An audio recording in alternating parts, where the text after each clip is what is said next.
तो दगड़ियों दिन 12 बज गई। अब मैं जा रहा हूँ शाम के लिए शाक पाल लेने के लिए, चावल भी लेके आने हैं। हमारे पहाड़ी पैराडाइज में भाप की खपत ज़्यादा है दगड़ियों। मतलब दगड़ियों जिस दिन भी भात ना खाने उस दिन मेरे को उचमुचाहट जाए, ऐसा लगता है कि मैंने कुछ खाया ही नहीं, कुछ मिस कर दिया मैंने। जबकि भात कोई ऐसी बड़ी चीज़ नहीं है ना। और उतना हेल्दी भी नहीं होता अगर ज़्यादा मात्रा में खाया जाए। कार्ब्स हैं दगड़ियों, वो फिर आलस लाते हैं, मोटापा लाते हैं। लेकिन ये जिबड़ बने हो, ये जिबड़ी फाल लाग गो बलगाट। मैं हर किसी से हाथ नहीं मिलाती हूँ। क्या बात क्योंकि कर, मेरे हाथ सोने के हैं। ऐसा लेकिन मैं किसने, तुमसे मिलाती हूँ क्योंकि चलो घर में ही रहेगा पैसा। क्यों ऐसा क्या हो गया? क्योंकि मैं मूलांक 3 हूँ ना। उनका क्या होता है? अभी मूलांक 3 है, वो बंदा बिजनेस में पहले तो जरूर जाए, ठीक है। एंड अगर आपके पास कोई फ्रेंड है 3 नंबर वाला तो उससे कभी दोस्ती नहीं तोड़नी। रीजन 3 नंबर वाले के बोलते हाथ ना सोने के होते हैं, उनसे हाथ जरूर मिलाया करो। बताकर नहीं मिलाना, वैसे मैंने कोड बता दिया, बट उनसे हाथ जरूर मिलाओ, उनके हाथ सोने के होते हैं, बड़े गुड एडवाइजर्स होते हैं। एडवाइजर तो मान लो आंख बंद करके, डेफिनेटली आपको बहुत अच्छा रिजल्ट देगी। तो गाइस साग सब्जी हमारी आई है नॉर्मल ठेले से, दूध आया है डेयरी से, ठीक है। ये देखो बीन्स भी लेके आया हूँ मैं, आटा चावल आया है हमारा दुकान से, और कुछ सामान हमने ब्लिंकिट से मंगा रखा है दगड़ियों। क्या क्या नग मानोरजन न कर रहा है दगड़ियों, न ठेल वाल नग, न दुकान वाल नग, न ब्लिंकिट वाल नग, ठीक है। क्योंकि ब्लिंकिट में भी अपने ही भाई लोगों को रोजगार मिला हुआ है। परसों एक बंदा आया था, वो मेरी वीडियो भी देखता है, तो कह रहा था पवंदा मैं ओखल कांडा का हूँ और यहाँ से हल्द्वानी से BSc कर रहा हूँ, और साथ में मैं ये भी करता हूँ पार्ट टाइम में, तो मैं अपने किराए का खाने पीने का निकाल लेता हूँ। तो ये गिग वर्कर्स जो हमारे देश में चले हुए हैं, तो इससे भी कहीं ना कहीं रोज़गार मिला हुआ है। यहीं से एक जीके का सवाल भी बनता है दोस्तों। जो ब्लिंकिट है ना, वो जोमेटो के अंदर काम करती है। पहले ब्लिंकिट अलग थी, एक स्टार्टअप था, फिर जोमेटो ने इसको एक्वायर कर लिया था। अब जोमेटो के अंदर बहुत सारी कंपनियां हैं, ठीक है। तो जोमेटो ने अपने सारी कंपनियों का एक नाम बना दिया, ग्रुप बना दिया, जिसको बोला जाता है इटर्नल। तो स्टॉक मार्केट में भी अगर आप सर्च करेंगे तो पहले जोमेटो करके इनका स्टॉक आता था, अब इटर्नल करके आता है, ठीक है। अगर आप इटर्नल के स्टॉक खरीद रहे हैं तो कहीं ना कहीं आप जोमेटो पे बैट कर रहे हैं, ब्लिंकिट पे बैट कर रहे हैं। और इसका जो CEO है वो है दीपेंद्र गोयल, जिसने अब रिजाइन दे दिया है कुछ कारणों से, पर वो कंपनी से हटा नहीं है, अब एक दूसरा उसका CEO बन चुका है। अभी आपने हाल फिलहाल में देखा होगा, हमारे देश के दिल्ली विधानसभा से एक सांसद है राघव चड्डा, सॉरी, परिणीति चोपड़ा दगर जो ब्याह कर ली रहा दगड़ियों, उसने इन गिग वर्कर्स का मुद्दा संसद में उठाया था, जो कि बहुत बड़ी बात है। अगर ऐसे नेता लोग आम आदमियों के मुद्दे, रोजगार के मुद्दे देश की संसद में उठाने लगे तो बहुत फर्क पड़ता है।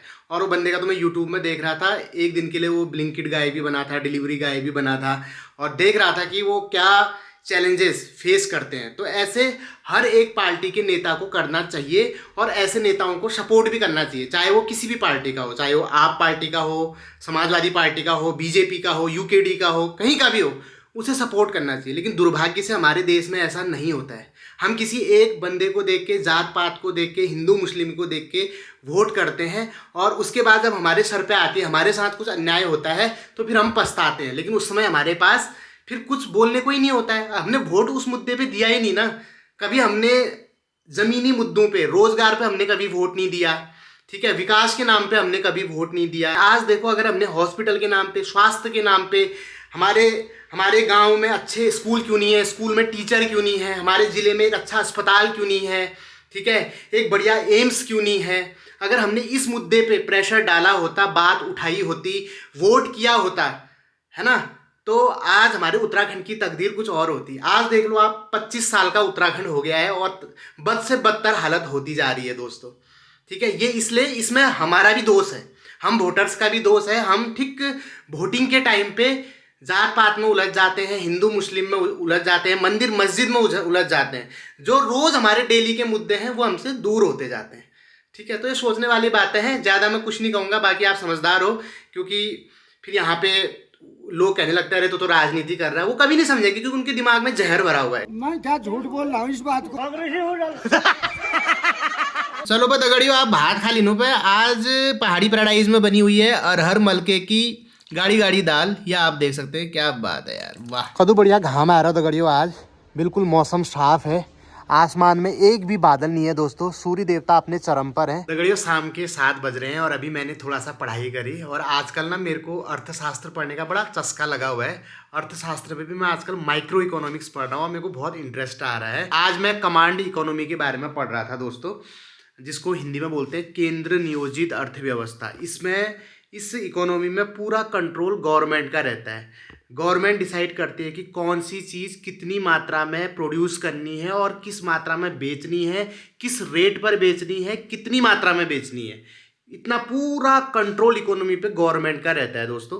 तो सोवियत यूनियन, यूएसएसआर जिसको हम बोलते हैं, सोवियत संघ, उसमें ये इकोनॉमी चलती थी, कमांड इकोनॉमी। पूरा गवर्नमेंट कंट्रोल करती थी सारी कीमतों को। मतलब अगर ये भी बताती थी कि कितनी टीवी प्रोड्यूस करनी है और वो कितनी टीवी कितने यूनिट बेचनी है, किस रेट पर बेचनी है, ठीक है, हर एक चीज़ के लिए।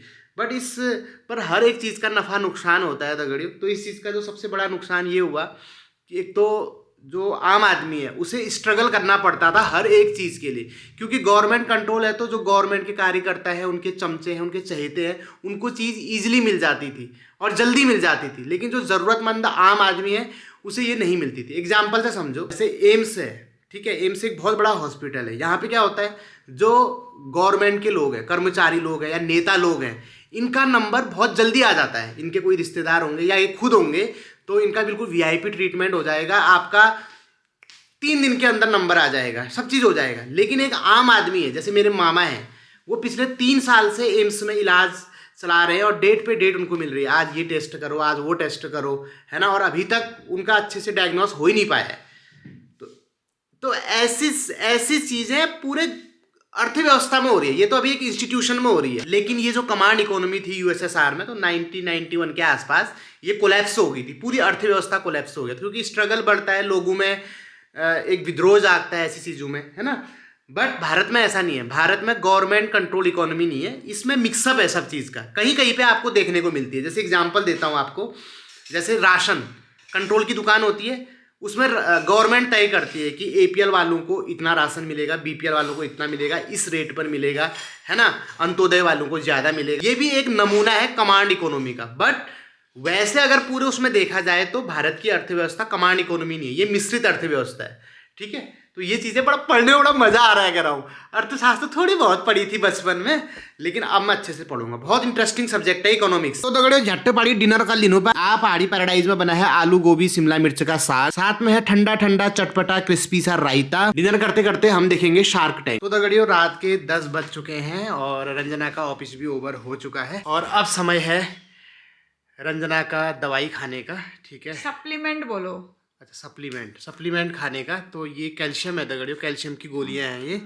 तो जब आपका मतलब 3 महीने की प्रेगनेंसी हो जाती है, तब से आपके आयरन और कैल्शियम की गोली खाने को बोलते हैं डॉक्टर, क्योंकि आपके अंदर एक जान पल रही है, ठीक है। तो आपको एक्स्ट्रा विटामिन की, एक्स्ट्रा सप्लीमेंट की ज़रूरत होती है ना, तभी तो भूख भी ज़्यादा लगती है। आयरन का एक रूल है दोस्तों कि आयरन की गोली खाना खाने के लगभग आधे से 1 घंटे बाद खानी चाहिए। और आयरन की गोली खाने के जस्ट बाद आपको कोई चाय नहीं पीनी है, दूध नहीं पीना है, खाना नहीं खाना है ना। हाँ, आप सिट्रिक फ्रूट्स खा सकते हैं, जैसे कि नारंगी, संतरा, वो आपके आयरन एब्जॉर्प्शन में मदद करता है। इतना तो मैं भी डॉक्टर बन ही गया हूँ, ठीक है। अब मैं अपने घरवाली के पैरों में मालिश कर रहा हूँ दगड़ियों। इसके पैर में ना सूजन आ जाती है कभी कभी, या आप देख सकते हैं। मैं रोज मालिश करता हूँ, रात उठ के भी मालिश करता हूँ। तो हमारे पहाड़ी में एक शब्द होता है खाल पड़ना, खुट में खाल पड़ गई बोलते हैं हमारे वहाँ। तो हाँ, खवै भी बोलते हैं, मतलब खाल जैसे जो तुम्हारा अचानक से वो हो जाता है वहाँ पे ना, एक जगह पे आके ऐसे वो पलट जाते हैं हाथ पैर, उसको खाल पड़ना बोलते हैं। वो पलटना नहीं होता। हाँ, पलटने में तो ऐसा होता है कि एक उंगली ऐसे, एक उंगली ऐसे हो जाती है। हाँ, मेरे ऐसे उंगली नहीं होती। तुम्हारा क्या होता है? मेरे जो यहाँ होता है ना काफ मसल्स, हाँ, उसमें वो हो जाती है, मतलब जकड़न हो जाती है। और तो ये कभी कभी रात में ऐसा भी करने लगती है। शुरू में तो मेरे को डर लगी, मैंने सोचा इसके आंग में कोई पुस्तों का ऐसे आमा बूबू तो नहीं आ गए जो अचानक से इसको ऐसे मतलब हो रहा है। मैं तो डर गया था दोस्तों, एकदम से मेरी नींद छाई हो गई। वैसे तुम्हें क्या लगता है मेरे आंग में कभी कोई आ सकता है? गुनिया जलवा, तुम अपने आप में एक छौ हो। मुझे भी यही लगता है। लेकिन तो उसके बाद से मैंने इसकी डेली मालिश करना शुरू करी सोने से पहले। तो काफी आराम है। फिर रात फिर नहीं होता मेरे। जिस दिन मतलब अगर एक भी दिन स्किप कर दो ना फिर हो जाता है रात को। एक्चुअली वो होता ही इस वजह से है क्योंकि आपकी मसल्स टाइट हो जाती हैं, तो थोड़ा मालिश करने से वो लूज हो जाती है ना, तो ब्लड फ्लो इजी हो जाता है। तो दगड़ियों, मसाज सेशन भी खत्म हो चुका है और अब बारी है सब्सक्राइबर सवाल सेशन की। तो आज का जो सवाल है वो हमसे पूछा है विमलेश आगरी ने, जो कि चिनिया खान के रहने वाले हैं।